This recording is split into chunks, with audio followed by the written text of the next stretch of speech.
Humility is a good thing, but did you know that there's a dark side to it? Let me explain. The dark side of humility comes in how we define it. Because a lot of times the way that people define humility is basically, I need to be small.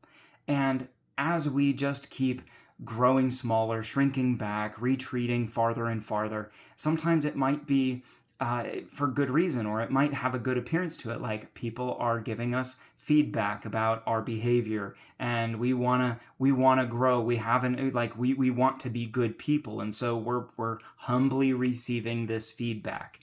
But this can actually go too far, and we see an opportunity for this in like Jesus' life, where Jesus himself, at Philippians says, he came basically as the embodiment of humility, just the literal Godhead clothing himself with humanity, emptying himself of everything that it meant to be equal to God, and coming in and clothing himself with humanity, living life as a person, as a human being, and ultimately giving his life on the cross. And yet in the middle of that, here comes Peter, and as Jesus is saying, hey, this is what humility is going to look like. I'm going to go to the cross. And Peter's like, no, you can't let that happen. May it never be. And Peter and Jesus, in humility, holds the line and says, get behind me, Satan. He actually says, this is mine to hold on to. This is my territory to keep. This is my battle to fight. This is my war to win. And I'm going to go after it aggressively in humility. Gideon does a similar thing in the Old Testament, where we see him threshing out grain in the winepress, hiding from Midianite oppressors, this foreign oppressor that was coming in and encroaching on this land. And when the angel of the Lord greets him, he's like, hey, if the Lord is with us, then why are all these bad things happening to us? Like, do you realize that actually is a humble statement? Proverbs 22 says that humility is the fear of the Lord.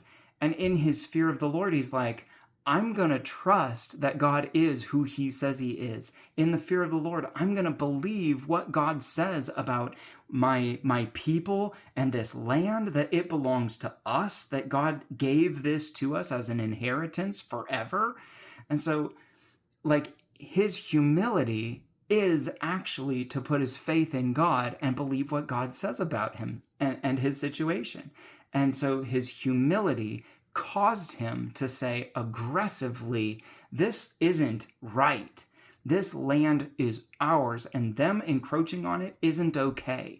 And God actually says, go in this your strength and deliver Israel. Gideon's humility, aggressively manifested, was what qualified him to go be a deliverer for Israel. Jesus' humility, aggressively manifested, was actually what paved his way to the victory that we all walk in through his cross. Humility does not mean shrinking back. Humility doesn't look like being small. Humility looks like agreeing with what God says about you and with what God says is yours, whether that's a territory, an assignment, a cause, whatever it is. Believe what the Lord says about you. You're not made to be small. You're made for aggressive humility.